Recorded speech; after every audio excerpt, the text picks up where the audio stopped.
서울과 부산 보궐선거 공천을 두고 더불어민주당의 당헌 개정 작업이 막바지입니다.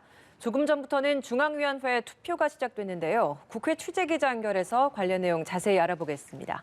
서영석 기자.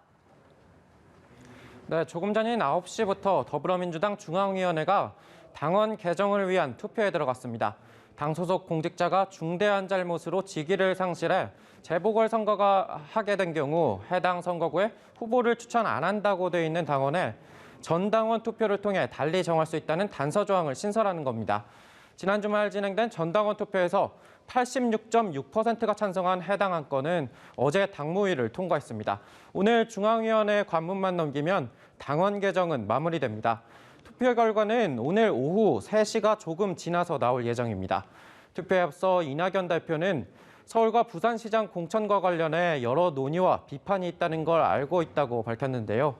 다만 당원들이 후보를 내서 유권자의 심판을 받는 게 옳다는 판단을 내려주셨다며 중앙위를 향해서도 이 뜻을 헤아려 투표해달라고 독려했습니다.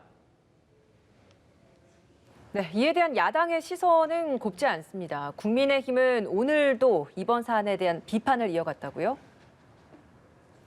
네, 그렇습니다. 국민의힘 주호영 원내대표는 오늘 원내대책회의를 열고 정부와 여당을 향한 강도 높은 비판을 이어갔습니다.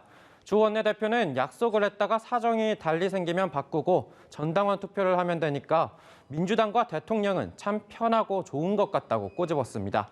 이어 민주당의 전당원 투표는 앞말을 뒤집는다는 뜻인 것 같다고 지적했습니다. 문재인 대통령을 향해서도 다시 한번 이번 사안에 대한 답변을 촉구했는데요. 문 대통령이 새정치민주연합 당대표 시절 만든 당원 당규를 바꿔 서울 부산시장 보궐선거에 후보를 내는 게 옳다고 생각하냐는 겁니다.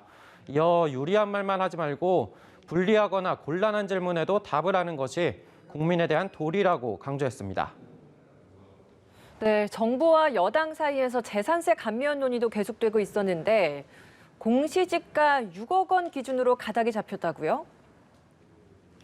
네, 당정은 그동안 공시지가 6억 원과 9억 원 기준을 두고 논의를 이어왔는데요. 결국 공시지가 6억 원 이하 1주택자로 재산세 감면 대상이 좁혀지는 분위기입니다. 다만 아직까지 공식 발표는 없는 상황인데요. 민주당 한정혜 정책위의장은 세수 감소 우려 등과 관련해 아직 지자체들의 이야기를 들어야 하고 자료를 추가로 요구한 게 있다며 기초단체별로 파악을 해보고 향후 3년 정도 어느 정도 영향이 있는지 등을 따져 미시적인 부분을 조정 중에 있다고 밝혔습니다. 이어 기준 발표에 대해 늦어질 이유가 없다며 자료들이 오면 곧 공식 발표할 것임을 시사했습니다. 지금까지 국회에서 전해드렸습니다.